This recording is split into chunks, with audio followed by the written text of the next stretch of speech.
सिलसिला है क़वानीन और ख़वातीन के हुकूक़। ख़वातीन के क्या हुकूक़ हैं, अवेयरनेस होनी चाहिए, ख़वातीन को पता होना चाहिए, ख़ुसूसन विरासत के मामलों में, क्योंकि अक्सर व बेशतर ये कहा जाता है कि जहेज़ तो दे दिया, अब विरासत किस बात की या जायदाद में से कौन सा हक़। लेकिन अल्लाह ताला की तरफ से कुरान पाक की रूह से ख़वातीन को जो हुकूक़ हासिल हैं वो उनका हक़ है और उसको लेने के लिए वो 100% अपना हक़ महफूज रखती हैं। और इसी बारे में मालूमात देने के लिए आज हमने टेलीफोन लाइंस पर एडवोकेट फरीहा बाजवा को दावत दी है। वो आपको बताएंगी कि किस तरह से आप अपने हक़ के लिए क्लेम कर सकती हैं। मोहतरमा Fariha Bajwa advocate high court हैं और chairman women rights committee Islamabad high court bar association भी रह चुकी हैं। फरीहा साहिबा, आप हम सब जानते हैं कि किस किस तरीक़ों से, कैसे कैसे हीले बहानों से ख़वातीन को विरासत से महरूम रखा जाता है और उन्हें उनका हक़ नहीं दिया जाता। इसके बारे में हमारा कानून क्या कहता है? जी, एक तो सबसे पहले ये जो आपने आज टॉपिक लिया है, मैं समझती हूँ कि इस टॉपिक पे बात करने की बहुत ज़रूरत है। बहुत नेग्लेक्टेड सब्जेक्ट है ये।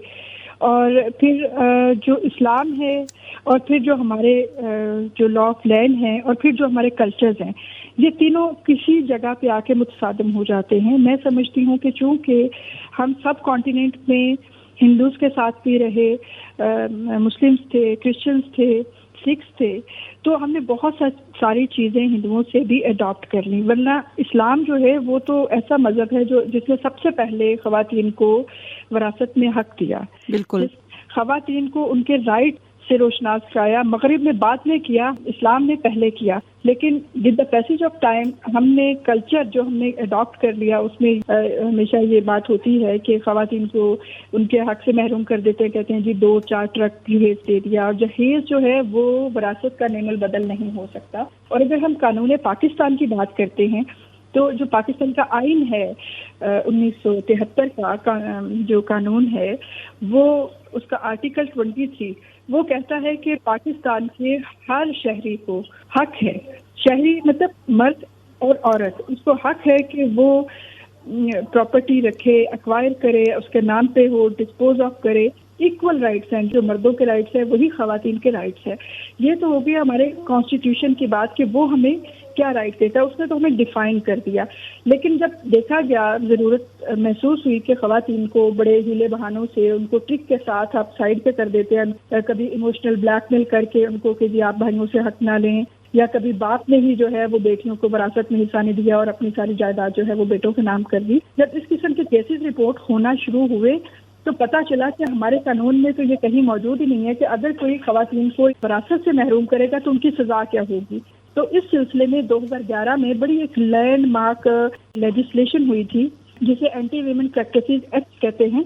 इसका सेक्शन है 498A, जिसे हम पाकिस्तान पीनल कोड कहते हैं। उसके तहत ये है कि अगर आपको कोई आपके हक से महरूम करता है तो आप उसको रिपोर्ट कर सकते हैं, और इस सेक्शन के तहत जो मुल्जिम होगा, जो मुजरिम होगा, उसको 10 साल तक सजा और 1 मिलियन तक जुर्माना हो सकता है, या दोनों चीज़ें हो सकती हैं। तो ये तो एक मतलब हर माशरे का ये होता है कि कवानीन की डेफिनेशन तो होती है, लेकिन जब तक उसमें कोई सजा या जजा का एलिमेंट मिसिंग होता है तो हम उससे अमल दरामद नहीं करते। तो दुनिया कभी भी ओवरनाइट नहीं आती हैं। अब इसकी अवेयरनेस पे बात हो रही है और अब लोग इस पे अमल भी कर रहे हैं। बिल्कुल आपने सही कहा कि कानून बन गया और ख़वातीन को विरासत का हकदार ठहराया गया, लेकिन फिर बात वही आ जाती है कि इमोशनली ब्लैकमेलिंग के साथ कि जी भाई के पास वसाइल नहीं हैं और अगर आप जायदाद उनको दे देंगी तो वो तमाम उम्र आपके एहसान मंद रहेंगे, इस तरह। और फिर ये भी होता है कि चुपके से बताया ही नहीं जाता और तमाम की तमाम जायदाद जो है वो भाई अपने नाम ट्रांसफ़र करवा लेते हैं। ये बताइए कि जब ज़्यादा वक्त गुजर जाए तो क्या कोई खातून अपनी जायदाद के लिए क्लेम कर सकती है? इस पे भी अभी 2020 में और 2021 में सुप्रीम कोर्ट की बड़ी लैंडमार्क जजमेंट्स आई थी, और एक इसकी सुप्रीम कोर्ट की एक जजमेंट थी 2016 की। वो जो डिफाइन करते हैं, जो सुप्रीम कोर्ट के कोर्ट्स के जो जजमेंट्स होती हैं वो प्रेसिडेंट सेट हो जाते हैं, वो लोअर कोर्ट्स में भी उन पे बाइंडिंग है कि वो उसको अडॉप्ट करें। اب وہ لا بھی ڈیفائن کرتے ہیں, ڈیفینیشنس بھی سپریم کورٹ کرتی ہے. Basically this is a constitutional court. تو انہوں نے یہ کیا کہ 2020 اور 21 میں یہ ایک بڑا سوال اس میں ڈیسائیڈ کیا انہوں نے کہ اگر بہت ٹائم گزر جاتا ہے اور خواتین کو جو ہے وہ بعد میں احساس ہوتا ہے کہ اس وقت ہم نے غلط کیا تھا یا ہم سے اس وقت دھوکے سے یہ کرا لیا گیا تھا, تو یہ والا حق جو ہے وہ کبھی بھی ٹائم بارڈ نہیں ہوتا. جیسے مختلف کیسز میں یہ ہے کہ جی آپ نے اگر کوئی کرائم ہو گیا تو آپ نے اتنی لیٹ کیوں آپ نے اس کو رپورٹ کیا ہے, تو اس میں ایسے کوئی چیز نہیں ہے. آپ کو جس وقت بھی احساس ہو آپ کے پاس وسائل ہوں, کیونکہ خواتین ہماری سوسائٹی کا سب سے ڈپرائیوڈ سیگمنٹ ہے.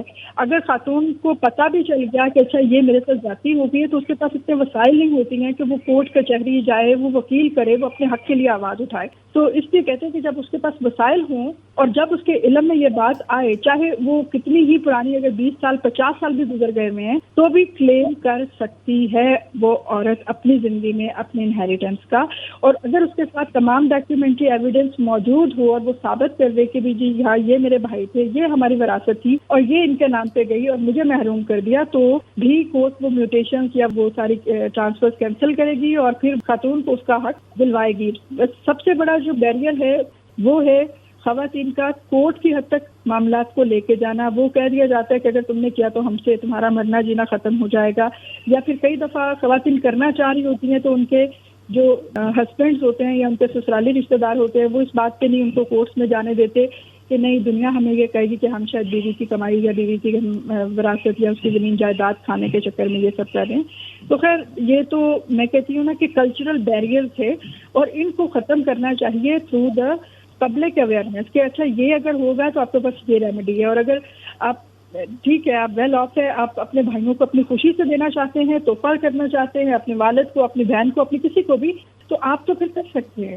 لیکن اگر کوئی کسی کو زبردستی, جیسے کہ پہلے بدلے صلح میں بہنیں یا بچیاں دے دی جاتی تھی, اس کی جو میں کہتی ہوں کہ لیجسلیشن بڑی اسٹرانگ ہوئی 2011 میں اینٹی ویمن پریکٹسز ایکٹ. یہ 498A سے لے کے F تک اس میں سیکشنز ایڈ کیے گئے اور اس کو جو ہے وہ پینلائز کر دیا گیا کہ اس کی سزا ہوگی. بالکل صحیح کہا آپ نے کہ 498A سے لے کے F تک ڈیٹیلز دے دی گئی ہیں, اور یہ بھی آپ نے بڑی اچھی انفارمیشن دی ہماری بہنوں کے لیے, کیونکہ اس وقت پورے پاکستان میں یہ پروگرام سنا جا رہا ہے کہ چاہے کتنا بھی وقت گزر چکا ہو, وہ اگر ان کے پاس ثبوت موجود ہیں تو وہ کلیم کر سکتی ہیں. لیکن دوسری طرف آپ یہ بھی کہہ رہی ہیں اور ہم سب بھی یہ دیکھتے ہیں پریکٹیکلی کہ ایک خاتون کا گھر سے نکلنا, پھر بہت سارے اس کے سوشل ایشوز آ جاتے ہیں سسرال کی طرف سے کہ کورٹ کچہری ہم نے نہیں جانا. پھر ایک اور بڑا مسئلہ ہو جاتا ہے کہ لمبے عرصے تک مقدمے چلتے ہیں اور ایک خاتون کی گھریلو ذمہ داریاں یہ تمام چیزیں افورڈ نہیں کر سکتی. اس کے لیے کوئی تیز ترین پروسیس یا پھر ایسی خواتین کے جو کم مالی وسائل رکھتی ہیں ان کے لیے کچھ ایسے فورمز موجود ہوں جو ان کو ہیلپ کر سکیں؟ حکومتی سطح پہ یہاں پر اسلام آباد میں منسٹری آف ہیومن رائٹس کی ایک لیگل ہیلپ لائن ہے جو صرف اور صرف آپ کو لیگل ایڈوائس دیتی ہے. وہ کورٹس میں آپ کے ساتھ جا کے آپ کو لیگل ایڈ نہیں دیتی ہے, اس کے ساتھ ساتھ پیرالل ایڈ بھی ہو جو اگر حکومت یہ فیسلٹی دیتی ہے تو میرا خیال ہے کہ وہ بہت چیزیں اور بہتر ہو جائیں گی. فریہ صاحبہ, ہیلپ لائن کا آپ نے ذکر کیا تو یہ نمبر اناؤنس کیا جا سکتا ہے؟ پنجاب کی جو ہیلپ لائن ہے تو 1043 ہے. ٹھیک ہے, Punjab commission of women status کی جو ہیلپ لائن ہے وہ 1043 ہے. بہنیں اس پر بھی رابطہ کر سکتی ہیں. بہت شکریہ فریہ باجوہ, آپ نے اپنا قیمتی وقت ہمیں دیا اور بہت ہی بہترین معلومات ہماری بہنوں کے ساتھ شیئر ہوئی آج. بہت شکریہ آپ کا.